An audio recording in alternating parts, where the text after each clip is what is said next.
Hello and welcome. Good afternoon, folks. I'm Caitlin Baggett-Davis, the Member and Programs Chair for the City Club Board of Governors. Thank you for joining us for today's conversation in our State of the Possible series with Secretary of State Shemia Fagan, with a focus today on disinformation, election integrity, and the future of our democracy. As we think about the future, let's also remember where we come from. The land we're on is native land, and it was stolen from people who lived here for thousands of years. Here in the Portland region, this land is the territory of the Multnomah, Cathlamet, and Clackamas, the Tualatin, Kalapuya, and Malala, the Wasco, Cowlitz, and many other indigenous people who've known the power and beauty of the Columbia and Willamette rivers, lived here, raised their families, and built communities and traditions that live on. Together, we recognize their unbreakable connections to this land, and we honor the resilience of their ancestors and the hope of future generations. For decades, some political operatives have seen an advantage in low voter turnout and sowing distrust in our civic institutions. They've pushed a narrative that election fraud is widespread. Election officials, journalists, and watchdog groups have investigated and found very few cases of fraud, yet rumors and suspicions persist. Even my dad, I was talking to just a few weeks ago, a farmer who doesn't always vote the same way I do, had questions about fraud in elections despite many conversations that we've had about it. In fact, in many cases, it seems as though the rumors and the questions are themselves the point. But to what end? What is gained from disinformation? What are the costs to our democracy? Today, we're joined by two election experts and Oregon's top election official to talk about what states and counties must do to ensure fair elections and how we all can better understand and fight back against election disinformation. Secretary Shemia Fagan is Oregon's 28th Secretary of State. Before holding statewide office, Secretary Fagan served as an Oregon State Senator, a member of the Oregon's House of Representatives, and a member of the David Douglas School Board. Dr. Paul Gronke is a professor of political science at Reed College.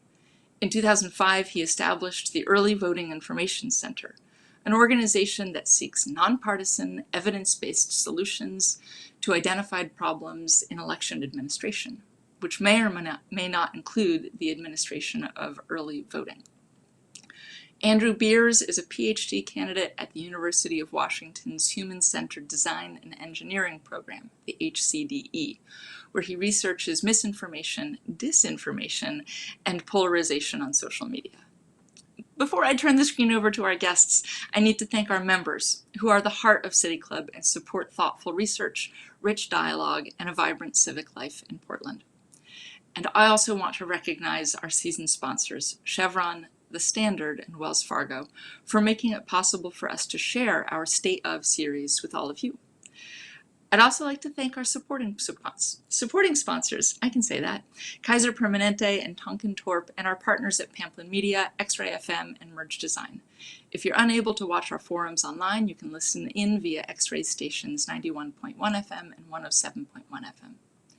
Now, audience members, as you're listening today, if you have questions for our speakers, you can tweet at City Club using the hashtag #StateOfThePossible, or email your questions to questions@pdxcityclub.org. Now, it's my pleasure to welcome Secretary Shemia Fagan and Dr. Paul Gronke, who are going to kick off today's discussion. Well, Caitlin, it is good to see you, my friend. The last time we saw each other was at the City Club debate for Secretary of State, and I believe you asked me what talent I would perform in Candidates Gone Wild if we ever brought that back, which of course was a Lizzo song in karaoke. So it's great to see you. Dr. Gronke and Andrew, thanks for joining us today. And of course, Portland City Club members, thank you so much for having us. And I very much wish this was in person. I'm a huge fan of the Friday forums and attended very frequently myself. And I look forward to the day that we can all be sitting together over lunch and enjoying these forums in person. As Caitlin mentioned, I'm Shemia Fagan. I use she, her pronouns, and I am absolutely honored to serve as Oregon's 28th Secretary of State. Earlier this month, I marked my first 100 days in office, and it's been a wild ride. And I am Oregon's 28th Secretary of State, but I am the 5th Secretary of State in the past 6 years. I'm going to let that sink in. 28 since statehood, but I am the 5th in the past 6 years due to unexpected and really tragic circumstances. And so that volume of change in leadership at the top has left our agency really struggling with lack of direction and instability. So since taking office now a little over 100 days ago, I've just been blown away by the dedicated professionals in this agency who have served Republican and Democratic secretaries of state. And despite the many challenges that they have faced, these professionals have continued to deliver truly exceptional services to Oregonians. And we've hit the ground running to support them. And we are well on our way to building a clear vision for the next 4 years. And I'm excited about our work ahead and to support every aspect of this agency, which of course has 4 public service divisions. We want, of course, and will always prioritize secure and accessible elections. We want to make sure that we're telling Oregon's whole story through our archives divisions. Caitlin, thank you for allowing that and giving that land acknowledgement at the beginning. That's an equity focus of our agency as well through our archives division, supporting our small businesses across the state in every region of the state to recover through our corporations division, and championing the audits division as they work to ensure that public services, that they make a real difference in the lives of people who need them the most. So in our first 100 days, we have focused essentially on 3 core principles. Those have been equity, stability, and security. And security is going to be essentially the topic that we're going to talk about today. But quickly with equity, we've created a new director of diversity, equity, and inclusion. And after a national search, we hired this agency's first ever DEI director who starts later this month. We hired a new director of our corporations division with an expertise in business and economic equity. And we've essentially engaged external stakeholders to build an equity advisory committee for our audits division. And we launched an agency-wide evaluation of our mission and vision and values to place equity at the core of our work, both internally within our team and then externally in the way that we serve Oregonians. Second focus has, as I said, has been stability. After, again, 5 secretaries plus 2 acting secretaries and 5 deputy secretaries in just 6 years, this agency was in need of stability in executive leadership. So we have built a diverse and experienced team in the executive office who are hard at work, and they are rebuilding trust between the executive office and the agency's 7 divisions, 4 of which directly serve Oregonians. We are in regular meetings with Oregon's 36 county clerks. I finally had a chance to take my first visit to Wasco County last week to visit my hometown's county clerk, which is fantastic. And we're going to get out to all 36 county clerks. And we want to make sure, what do they need from the elections division to continue to serve Oregonians and deliver those secure elections that they have been doing for so many years. And we launched a nationwide search for a new elections director, and actually just made an offer last week to our finalists. And we brought the County Clerks Association in from the beginning to the end of that interview process so that they have buy-in for our new elections director. And finally, security, which is going to be really the core of our topic today. We obviously are also focused in the agency on cybersecurity as a top priority. I personally was able to meet with Chris Krebs, who's formerly with the Department of Homeland Security, and multiple other cybersecurity experts and teams. We hired a new director of our information services division who is focused on cybersecurity. And just last week, we began negotiating with the winning bidder to replace our online central voter registration system, or OCVR, which has been identified as our biggest cyber vulnerability. But in addition to cybersecurity, really the biggest security threat that our elections face is misinformation and disinformation. As many folks, not just me, have stated, it's harder to actually hack an election system than to just make people believe there was insecurity or fraud in the election system. And that's what we're really battling here today. So that's what we're going to be talking about today. quickly, before we turn to our topic, I want to, of course, highlight the upcoming special district elections, which are going to decide who sit on our school boards, funding through bond measures, representation on rural water and fire districts, among others. So the election is Tuesday, May 18th, and the last day to register to vote is this week. It's actually today. Oh my gosh, today, April 27th. Tuesday, April 27th. And so voters will begin receiving ballots. They'll be mailed out tomorrow. So if you're not yet registered to vote, or if your voter registration is not updated, please do that by today at OregonVotes.org. And on a personal note, Caitlin, I'm very nostalgic about this year's special election districts because it's the 10-year anniversary of my first time on a ballot. I was elected to the David Douglas School Board in May of 2011. And it's been just an honor, an extraordinary honor to spend the past 10 years in public service to this state that I love so much. So because I care so much about this state and what Oregon has given to me, I'm honored to serve. And the state of our vote, which is your topic today, is one of the most critical issues of our time and certainly a priority, a top priority for this agency. And the word unprecedented has been thrown around a lot this year. A global pandemic, devastating historic wildfires, one of the most divisive elections of our lifetime, recently a winter storm in Oregon that knocked out power. This is unlike anything we've experienced, at least in my lifetime, and I know everybody on this call and this event's lifetime. And so one obvious area of importance for us is to rebuilding that trust, and that work is ahead of us. And one thing we want to be clear starting out today, and Dr. Gronke is going to have some great results for you, is that there is absolutely no reason to doubt the security of the elections of the 2020 election. And thank you, Caitlin, in your opening remarks for just addressing that head on.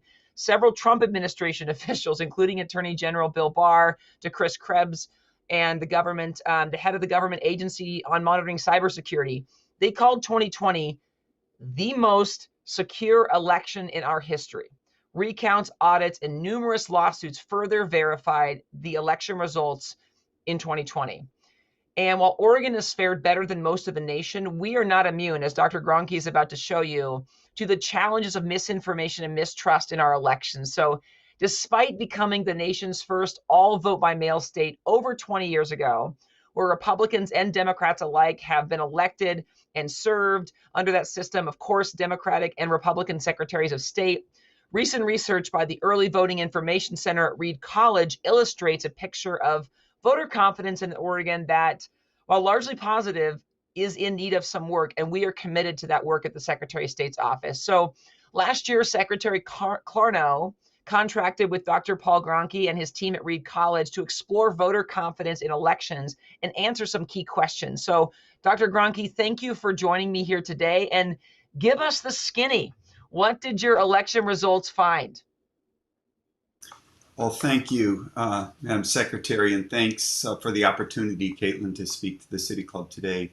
I'm going to provide an overview of some of our results on the first slide when it appears at some point.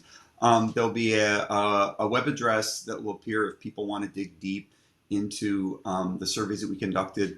The surveys were conducted, thank you, the surveys were conducted, we actually did a baseline survey as a partner of HM Research, and thanks to John Horvick, who's been a wonderful partner and gave us some good advice, even though in some I would say we're not competitors, we're in this effort to try to improve and how Oregonians think about their elections. Information on the website is provided here back through the process of the results collected starting back in June of 2019, and then a series of surveys that were conducted after the primary in September, and then we did a pre-post survey with the same respondents in October and then November elections. So if you move to the next slide. So I want to start with the good news. The good news is that vote by mail is resilient in Oregon. What we mean by resilient here is it's survivable. It is responsive to things like wildfires. There's opportunities to continue to cast a safe and secure ballot. And in the pandemic, we saw that Oregonians overwhelmingly expressed no concerns about the safety and security of casting their ballot. Can you go to the next slide, please? So yeah, I hit a click here. So I want to highlight a few things here quickly and then go to a better visual representation of what we have here. So yeah, hit the next slide. It should a little, yeah, there we go. So what I want to show you here is the change. These are the same citizens who cast a ballot we interviewed before and after the election. And this is the change in the level of voter confidence that they expressed a little bit before election, a little bit after. So the only impact here on the change in opinion here is the experience of casting a ballot and the rhetoric that they heard from political leaders. So what you see here is that among Democrats, there was a dramatic increase in the level of confidence that they expressed in the integrity of their ballot. And if you'll click again, please. And what you're going to see, unfortunately, here is a decline, quite dramatic decline among Republicans, both in the expressed integrity of their own ballot and a quite substantial decline in the trust that Republicans in Oregon expressed in the integrity of the ballot count nationwide. If you'll click the next slide, please. So this is another visual display. And so it shows you, so in the upper left-hand corner, you could see there that kind of Democrat increase really starting to maximize out here, the number of Democrats in Oregon who have strong levels of confidence. And compare that to the lower right-hand corner where you have the real collapse here among Republicans in Oregon. Now, I can say when we produced some results for the Secretary's office in October, we wrote a sort of a good news report. At that point, it appeared that both Democrats and Republicans in Oregon were resisting some of the negative rhetoric that we were hearing about the integrity of the vote-by-mail system. Unfortunately, that got overwhelmed by national messaging by some of the leaders that Secretary Fagan referred to, who, while they said after the election it was safe and secure, just prior to the election were unfortunately promoting misinformation and false facts about the security of vote-by-mail and, frankly, about many of our election systems nationwide. Can you click the next slide, please? So this is the same sort of comparison here. So I'd draw your eyes to is the height of those red bars. At the top part of the slide is the perceptions of the frequency of various types of voter fraud in Oregon, and the lower portion is the same respondents asking about voter fraud nationwide. The good news is that Oregonians have higher levels of faith. They believe there's less voter fraud in Oregon. The bad news, once again, is the partisan gap. The Democrats, virtually no Democrats believe there's any fraud in the Oregon system. That's the good news. But Republicans, at quite high percentages, believe there's a variety of types of voter fraud occurring in our state. Next slide, please.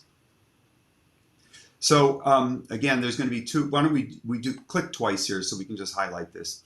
So I just want to show here if, and this sort of leads into Andrew's presentation to follow up. So let's say we want to address some of these sources of misinformation. Where do we go?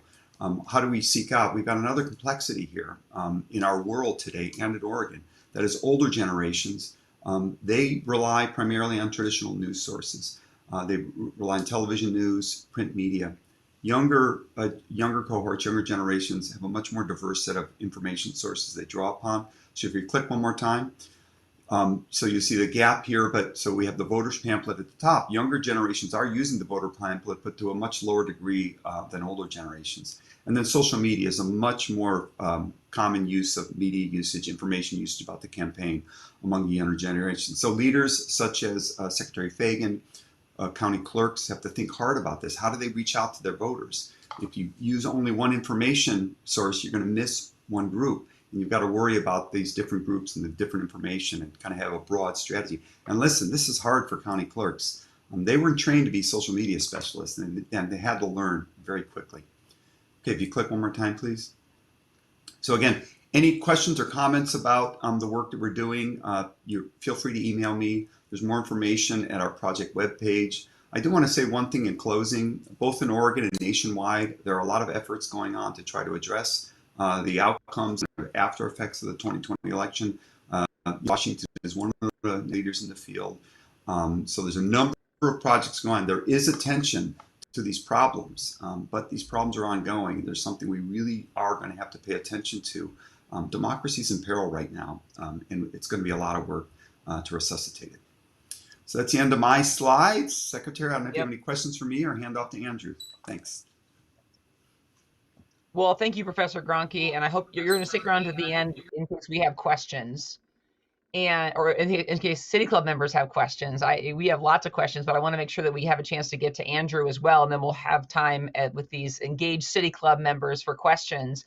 And as you noted, as you alluded to, as I alluded to, even as Caitlin alluded to at the very beginning, a major contributor to the lack of confidence within our election systems, both here in Oregon and across the country, is the growing amount of misinformation and disinformation, and just how extraordinarily easily it spreads. It's a click of a button to retweet something. It's the click of a button to, share something on social media. And, what is to blame for such distrust? And the widely accepted consensus among academics, of course, as you know, Professor Gronke, law enforcement and election officials, clearly identifies the culprit, which is this misinformation and disinformation. And so, simply put, an echo chamber in social media and other media outlets that are not kind of the credible mainstream media outlets that don't always get every fact right, but are trying to get every fact right, that are not trying to spread misinformation and disinformation, and who are willing to issue corrections when they get something wrong. We're talking about other media outlets that don't care if they spread misinformation.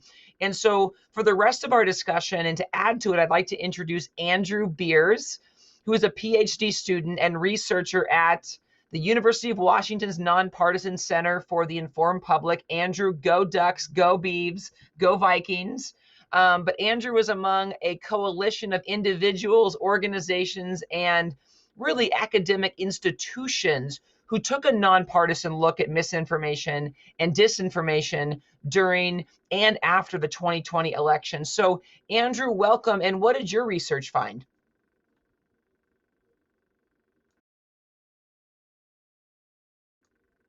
I think you're on mute.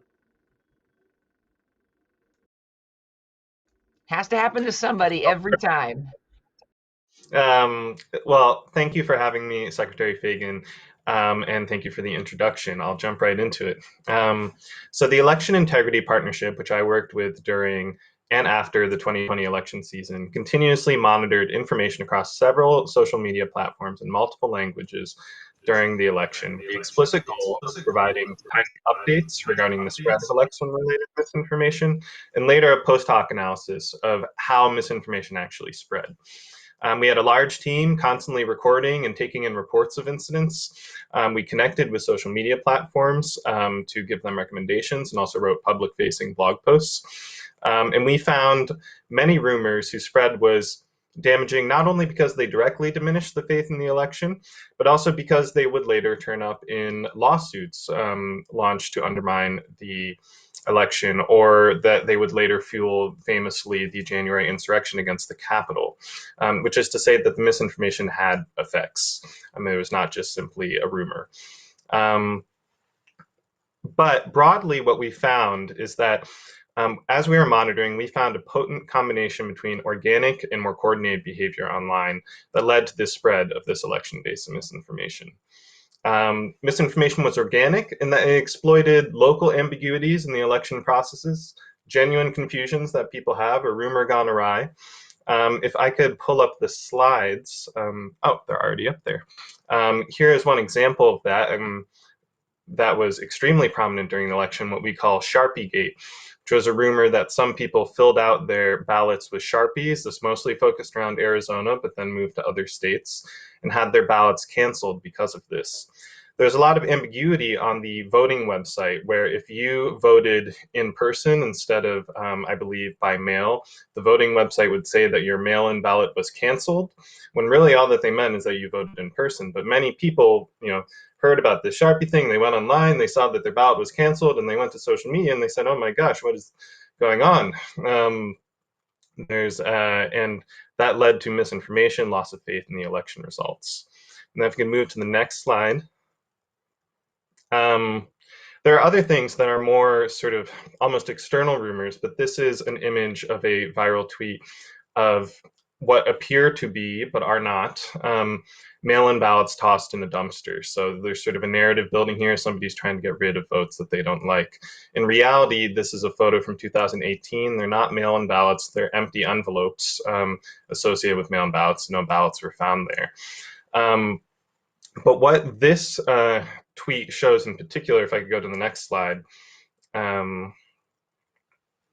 is that although, as we see here, this was in Sonoma County, the Sonoma County was quick to provide a fact check of this tweet. It had gone viral, relatively, and gone in front of an audience of tens of thousands of people. And so I want to go on the next slide to why that actually happened. What you see here is a visualization that we made at the Election Integrity Partnership of influential accounts. And this is the sort of partner to the organic, local-based misinformation. Is what starts out as a rumor that may not have much spread is routed through one of these nodes. Each one of these nodes represents an influential person, like current President Joe Biden, former President Donald Trump, and their account on Twitter. It could also be a news agency or just a popular user.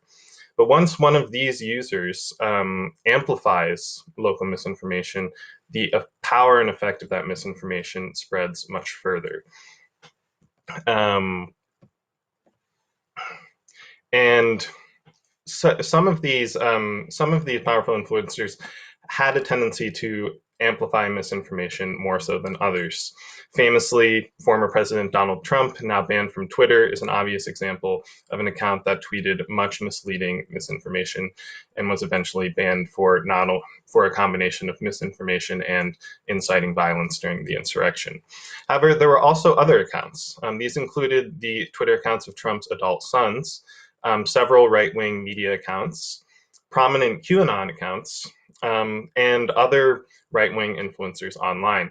You may notice that a lot of the examples of these amplifying what some people call super spreaders of misinformation that we've identified are associated with the American right wing. And I want to stress that the Election Integrity Partnership, our organization, is a nonpartisan organization. We did observe incidents of left-wing misinformation too. I remember a particular false rumor that Ivanka Trump had bought patents on genes and was rigging them. But the reality is, from the data that we collected, we found that misinformation on social media by influencers was an ideologically asymmetric phenomenon, more prominent on the right wing than the left wing. Many of these right-wing influencers were not removed from Twitter for almost the full duration of the election, despite repeatedly spreading different incidents of misinformation. And although some were removed after the January insurrection, many are still active. They are likely to continue to be point sources of misinformation in future elections. And so that concludes the slides I have here. I don't want to sort of blather on and on, so I can toss it out for any questions also. Well, thank you, Andrew. And I think if I could sum up your presentation in a phrase, it would be that old adage that a lie makes itself around the world before the truth even gets up in the morning, or even puts its pants on, or whatever the iteration of the event is. But the reality is that it's incredibly difficult, particularly, as you mentioned, for a lot of local elections officials who are trying to just actually do the work of making sure that ballots are, accurately counted, collecting, using these extraordinary systems, at least that we have here in Oregon, of, unique barcode tracking and signature verification to do the actual work. They're not trained nor even having the bandwidth to also then have to be, super influencers on Twitter and social media to combat these pieces of misinformation that already make themselves around the world. And one place that I want to come from is just, it starts from a place of empathy. A lot of the folks who are incidentally spreading this information are targets of people who are seeking to do harm. They're not trying to do it, right? If they get all this information that, oh, their ballot might be canceled, then all of a sudden seeing something that looks unusual, or that they maybe have seen a dozen times before but never paid attention to previously, it suddenly looks really scary. And so that's one of the things that I come from as Oregon's chief elections officer. I am deeply concerned from a place of empathy for every Oregonian, Republicans, Democrats, Green Party, Constitution, Independent Party, non-affiliated voters, everybody. I want us to have faith in our elections because they are safe and secure. And the 36 county clerks across our state are doing incredible nonpartisan work to just get it right. And they do get it right. I also recognize in a moment of self-reflection that as a Democratic Secretary of State, I'm not always the best messenger for every audience. And particularly for some of the Republicans that have that lack of voter confidence that Dr. Gronke pointed out. So I'd be curious to hear from both of you about what are some helpful ways that you would recommend that Oregon, through our office or through the county clerks or partnering with nonpartisan civic organizations, really help combat this misinformation? What kind of recommendations would you have for us?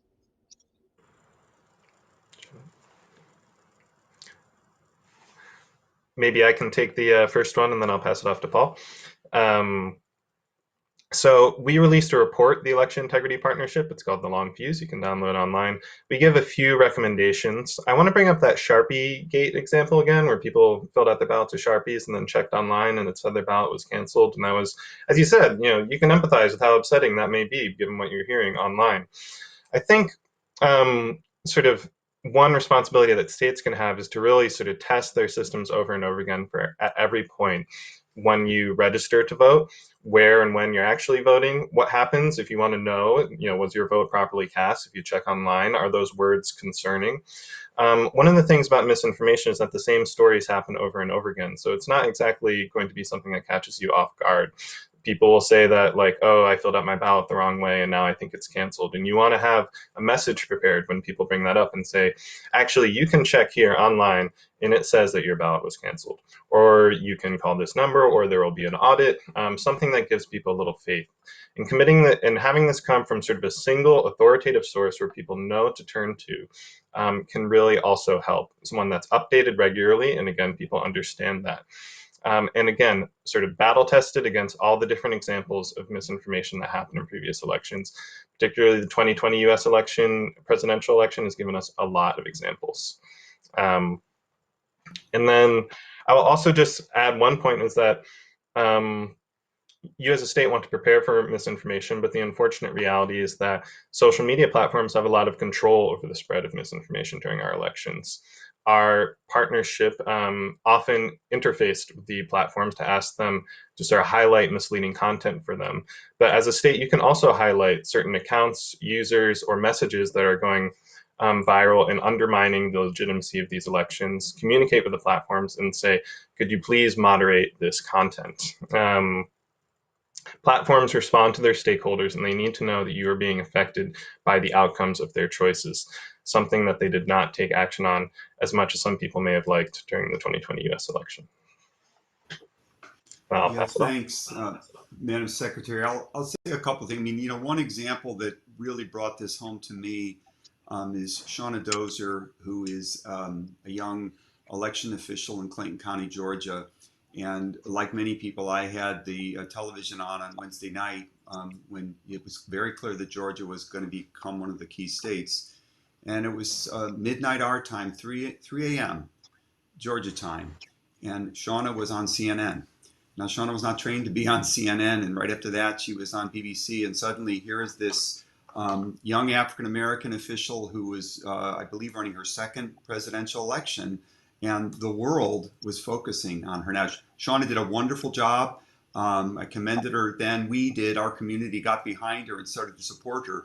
But believe me, there were some people that were sending messages that were much less supportive. And so Shauna and her staff, there were pictures of her staff at that point. They were sleeping in their cars. They were working all night. So we need coverage like that. But the information that I would say to the clerks and to your office is really not from me, but it's from other experts in the field. Noah Pretz, who was an election official in Cook County and then worked for CISA, which is the division of the Department of Homeland Security. What Noah will say, and what I agree with, is transparency is your friend. Transparency is a shield. So be transparent, release your results, try to make the processes as transparent and visible as possible so you can undermine any attempts to sow distrust. The second thing that Noah suggested on a podcast recently I listened to is reach out to the minority party in your district, right? The minority party. Make them your partners and make sure that they are your allies, because local officials know the local area better than anyone, even perhaps than the Secretary of State. So that kind of localized partnership. The third thing I'll say is the Center for Tech and Civic Life is rolling out a toolbox for elections officials now. They did a lot of great work last year. They're continuing to do that good work. So look for allies out there like the CTCL, like others, who are trying to work to strengthen both state and local officials. But Andrew said it very effectively. It is hard to counter when you've got somebody, wielding that megaphone with 30 million followers, and that's just tough. So hopefully elected officials can stop turning to the rules of the game, fighting over the rules. As I've said to people, things like automatic voter registration, I'm a huge advocate of. Elections are about getting people to the polls, not keeping them off the rolls. Let's keep that in mind. Everybody on the rolls is good for everyone. It's good for both political parties. It's for political parties. Competition should be about getting people to the ballot box, not keeping them away from it. I like that a lot. And I really appreciate both of your emphasis on transparency, kind of peeling back the curtain. And I just want to give a shout out to a Girl Scout troop in Wasco County. We have it on our social media page. They just did basically a whole video of, the anatomy of a ballot, kind of what happens with this vote by mail system. And I'm obviously very proud. Wasco County is my home county, but this Girl Scout troop just sat down and did it. Again, these are children that were saying, hey, it's actually not that complicated. Let us walk you through how this happens. And I know that Caitlin wants to get us to some questions. So as you're gathering the questions, Caitlin, I'll just, I'll take this opportunity to at least note one of the most common pieces of misinformation that we saw in Oregon and that we could see over and over again is somebody would go on social media and say, I can prove election fraud because my roommate no longer lives here, but look, their ballot just came in the mail. And to that we say, well, no, that's not voter fraud any more than if a credit card application came to them, it's not credit card fraud for that application to come. It will be fraud for somebody to turn in that ballot for them and sign it, just like it would be fraud for somebody to fill out someone else's credit card application. But the ballot arriving is just Oregon's system of saying, hey, if you're registered as an active voter, you're going to receive a ballot. If you don't turn it in, of course, that vote is not going to count. Or if you did register somewhere else, then you will be voting there. We have a unique barcode tracking system that only allows any Oregon voter to hand in one ballot per election. And so that's just a common one that people hear. And then they say, oh, okay, I guess that makes sense. But it's spooky to people when they see somebody online saying, here's a ballot that came to my roommate who doesn't live here or hasn't lived here in a year. And so there's bits of misinformation that are unique to Oregon. There's some that are, of course, everywhere. And of course, as vote by mail had its unexpected national debut in 2020, we got to see little bits of misinformation about vote by mail across the country. But we know that it works. And even the Conservative Heritage Foundation did an audit of the Oregon vote by mail system a few years ago, where they looked at it for the 20-year history of it. And they found 14 instances of voter fraud out of 15 million ballots. So literally less than 1 in a million. So we know it's secure. The facts show it's secure. Our job is to actually make sure those facts get to Oregonians from a credible source who they trust. And we're making that a priority in our agency. Caitlin, what do you got for us?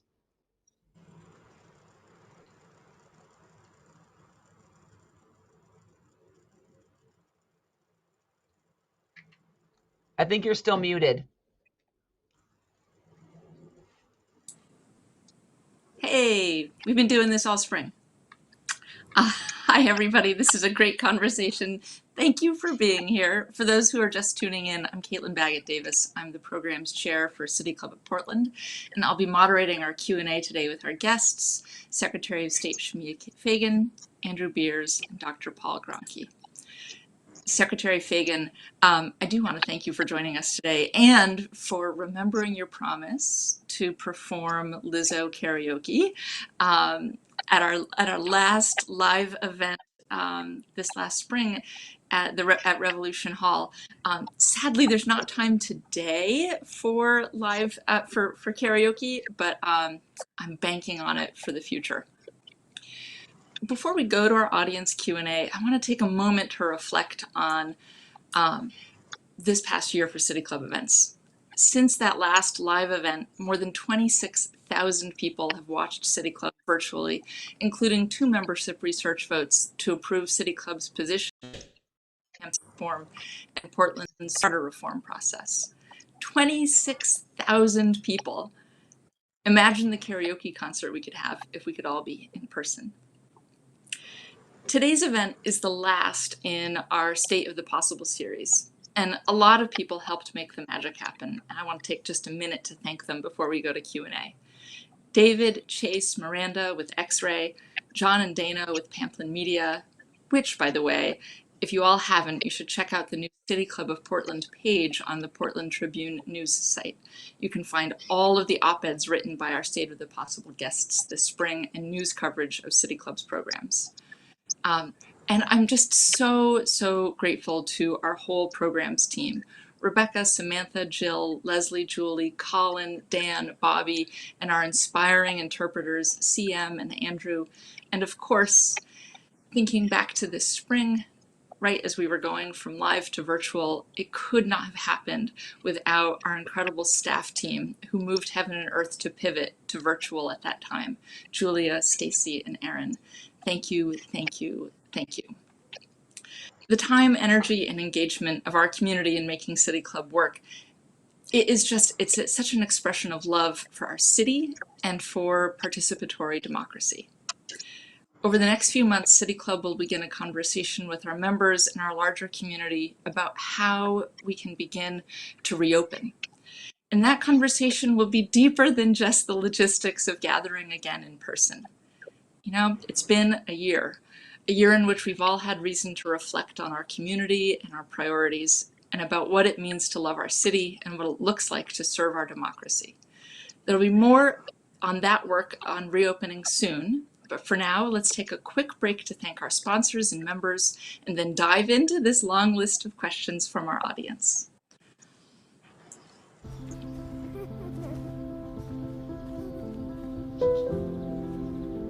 It's only human to pursue the elusive, while also capturing the possibilities, even something like CO2.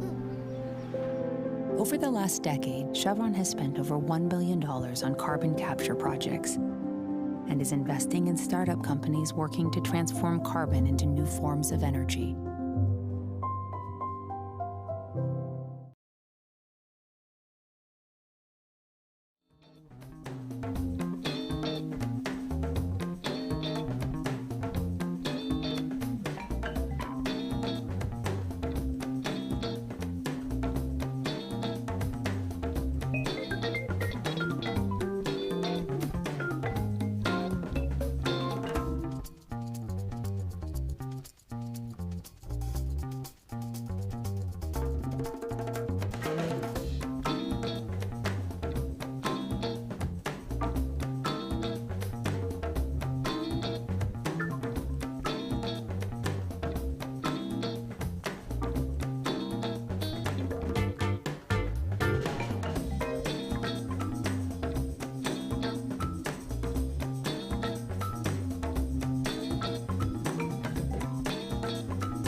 All right, we're back. I'm going to kick us off with City Club's question, which has been our question all winter. Shemia, Secretary Fagan, what does our hopeful future look like to you? When you imagine our elections and political community in, say, 20 years, in 2041, what's the future that you hope for? In Oregon, I'll always be hoping for higher voter participation, because when more people turn out and more people vote, then our representation here in Oregon will better reflect the needs of all Oregonians. And so I am very happy that at least the current state of the legislature, for example, is there are more people of color representing Oregon right now than at any time in Oregon's history, but it's still not enough. So in 2041, I'd love to see representation in Oregon that actually reflects the people of Oregon. And just this I feel like it was last month, I believe, or earlier this month, that with the appointment of Representative Andrea Valderrama, that there is a majority women for the first time in the Oregon House of Representatives. And so my hope for Oregon in 2041 would be a system where our leaders, our political leaders, our civic leaders across the state reflect the diversity of our incredible state, and through that representation better serve the needs of all Oregonians, and most importantly, that all Oregonians, regardless of political ideology, actually trust that the folks that are representing them and doing that work have their best interest at heart and can trust the decisions that they make. That is a beautiful vision for the future. I'm wondering if you can talk a little bit about moving from the moment that we're in right now and the struggles we have with disinformation and trust. What are some steps that get us? Are there 2 or 3 things in your plan of action that you think drive that forward? As I noted earlier, security is not only a top focus for the first 100 days, it is a top priority for this agency. Uh, Before I came on and long after I am gone, it will be a top priority. And so we have to recognize the changing nature of security is not, as I noted, not just about a fear of folks hacking into computer systems, but we've already been talking about today, how much easier it is just to spread misinformation about elections. And so one thing that we are focused on that I think has been underlying this discussion here today is how difficult it is for clerks, for the Secretary of State's office, for good nonpartisan civic organizations like both Andrew and Dr. Gronke are a part of, to spread the accurate information. Our goal is through our civic education arm of this agency to arm Oregonians ourselves with the ability to think like fact checkers, to have, when we see a tweet on Twitter and say, even if I want that to be true, what's the source of that information? Is it cited? Let me pop over to that source really quick and make sure that this meme or this GIF or this picture actually represents what that source says it does. What do I know about this source? Have I ever read from this place before? Who are their backers? What have they said in the past of articles, right? How do we really equip Oregonians themselves with that new form of civic education as we see it, to be their own front line against spreading misinformation, whether it's about elections or public health or the reputation of a certain person in the community, whatever it is, how do we help Oregonians? And so the focus of the Secretary of State's office in the past, and appropriately so, because this is a new era that we're coming into, has been on civic education for primarily elementary and middle and high school students. And we will never let up on that focus. We have done a lot of work, kid governor inauguration, to continue that work, and we're committed to that. We just think it can't stop there. We think that we also need to say that civic education can't stop when our students graduate from high school, because the reality is I'm more likely to get accidental misinformation from my 72-year-old aunt than I am from my middle school niece, because my niece has grown up around the fact that just because something looks credible doesn't mean it is. My aunt grew up in an era where when it had kind of newspaper looking font at the top of a web page, it probably was a credible newspaper. So she'll send me stuff sometime really alarmed. So we need to really help everybody, every Oregonian, be their own front line against combating misinformation by teaching us all to think like fact checkers. Mm-hmm. Super interesting. I can definitely say that my oldest teenager in high school has gotten classes that are focused on how to interpret media. There is somebody chopping a tree down outside my house, and I don't know if it's audible to everybody else, but I'm going to put myself on mute after I ask this next audience question. So a question comes in. We have a reader here. In an interview in the New York Times Magazine on Sunday, Neil deGrasse Tyson said, "We've lost confidence in our civic entities. That's a strong destabilizing force, and some of that spilled over into the scientific community. It seems like disinformation is everywhere. Vaccines, climate change, elections, HR, sports. The question from our audience member is, what came first, the distrust or the disinformation? And does that distinction matter for healing us?" It's a big question for you. It's a fantastic question. And I actually would love to hear Andrew and Dr. Gronke weigh in on that. You mentioned Neil deGrasse Tyson, and I got a masterclass subscription for Christmas, and I have been loving it. And he teaches a masterclass on the scientific method. And he said, and this is exactly pertinent to this viewer's question, he boiled the scientific method down to this, which I love.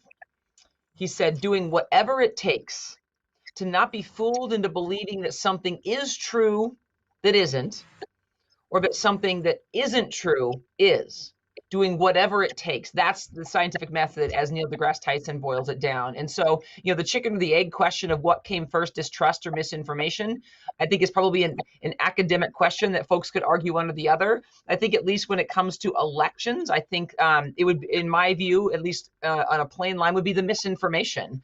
It was kind of, there may have been distrust before, but if people that even disagreed or didn't like the outcome of an election said, hey, I lost fair and square, or this information actually is credible from this local elections official, I don't think we would have the mass amount, kind of the skyrocketing mistrust that we have right now.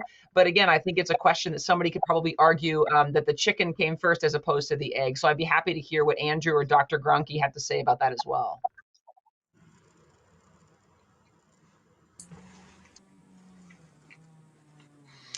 Chase, can we get, yeah, there we go. Sure. I can just chime in. I think this is not so much a sort of research outcome as much as a personal opinion. It's the same as the chicken and the egg. I could not say when distrust or disinformation started. Both of them are mutually reinforcing. If you have less trust in an institution, you're more likely to believe disinformation from another institution that suggests that institution's lying. And your belief in that disinformation will probably further reduce your trust. And so these are sort of mutually reinforcing forces that have probably been spinning out for quite a long time. And then I also just want to bring up one thing you mentioned about sort of distrusting the scientific method.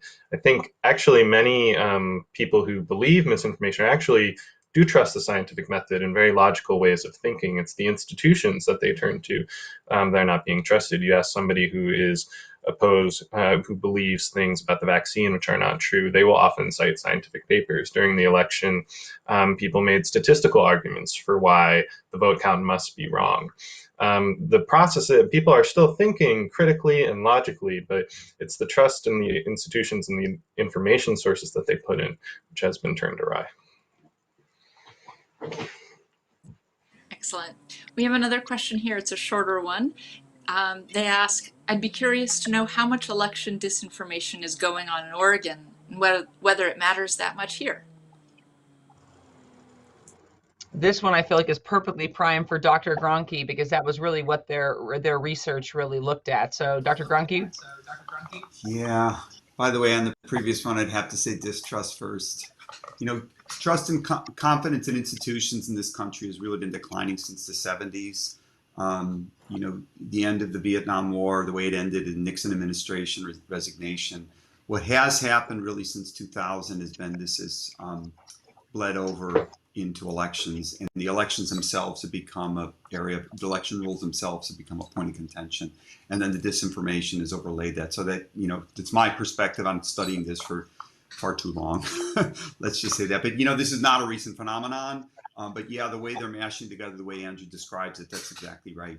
How much in Oregon? That's hard to answer because a lot of the information sources are, Donald Trump said a lot of things that were wrong, but the thing about somebody sitting in their basement in Ukraine, and we do know, for example, political science research that a fair amount of the disinformation campaigns in 2016 came out of Macedonia, that there was a kind of misinformation factory that was being supplied out of Macedonia. Yeah, how much in Oregon? I don't think I've tracked that. As I said, there appeared to be a fair amount of resistance across the in Oregon until right at the end of the election and just got overwhelmed. I think that the consistency of the messaging from national figures about the threats of voting by mail, the threats to voting by mail, just sort of overwhelmed the ability of clerks and other trusted validators to try to counter that information. So, yeah, I don't know if it's Oregon so much as the information that Oregonians, again, as Andrew said, the information that Oregonians are consuming and the difficulty. It's hard. There aren't single valid sources anymore, right? People have all this broad set of sources. So it's out there in Oregon. It's out there. I guess I'll just say it's out there. It's everywhere. It's sort of all around us. Sorry, not a great answer, or not an optimistic answer. And I know that our county clerks would tell you, if asked, that they receive just more phone calls. And they said that when I've spoken with them, they said the thing that was different this year wasn't just the volume of calls, is that when we just flat out told people exactly, what the information was, answer their question directly, to Dr. Gronke's point, they just didn't believe, even their local county clerks. And we are seeing, there was a research that came out just a couple of weeks ago in an article showing an absolute, really dissatisfaction and amongst local elections officials, and how there are folks that are going to want to leave this industry, because as we know, these are folks that these are not, they want to be on the star of the show type folks. These are folks that just are hardworking. They just get it done. They just count the ballots. They don't affect the outcome. They just share the outcome. And the distrust that they faced across the whole country, but even here in Oregon, has just led a lot of folks to say, this might not be the career for me. So we're facing really a crisis of the folks that want to do that local elections work, as it becomes such a challenging way for people just to do really honorable public service. I'm going to try to squeeze in one last question. I know that we're at time, but I think this is such a good one. The person asks, your presentations focused on misinformation and disinformation, but didn't go much into the facts themselves. They write, I've heard that 0.0003% of ballots may be ineligible or fraudulent, which could be compared with, for example, the US eligible voters who were prevented from voting because they don't have access to a photo ID, which, according to an article in the Washington Post, is close to 11%. The questioner wants to know, Secretary Fagan, what information does your office use to understand the integrity of our elections and election participation? That'll be our last question for today. Sure. Well, quickly, since I know we're at time, we of course do auditing, and again, this is a fragmented, it's 36 county clerks that actually are running this, independently elected, nonpartisan county clerks who are actually running the elections. But of course, there's post-election auditing done, risk limiting auditing to make sure that we verify those results. And to your questioner's point, Caitlin, yes, I mean, you can 0.000, any set of numbers, you hear different, but in the end, it's extraordinarily de minimis amount of fraud. As I mentioned, the Conservative Heritage Foundation, 15 million ballots, they found 14 instances of voter fraud. Former Secretary of State Dennis Richardson, a Republican, the very first acts that he did in office was to push back on the Republican Secretary of State, pushed back on a Republican president who was claiming that dead people had voted in Oregon and all these other things. He said, nope, we really do not have a fraud problem in Oregon. And so this is not a partisan issue. It is the fact that Republican and Democratic secretaries of state have said that. But to your questioner's real point, this false facts and misinformation and disinformation are now being used across the country, in Georgia, in Texas, in other places, to introduce legislation to further restrict the right to vote, which is actually going to make it much more difficult for people to vote on this misinformation about a very outsized fear of voter fraud that simply doesn't exist. And that is a real tragedy here. And we're pushing back on that, not only here in Oregon, of course, but we're also speaking out and signing on to a lot of bipartisan letters to push back across the country. Well, thank you. Thank you so much, Secretary Fagan, Dr. Paul Gronke, Andrew Beers. Really appreciate having all of you here with us today. And for the final event of our State of the Possible series, that's a wrap. Thank you, everybody. Have a great week. Thank you.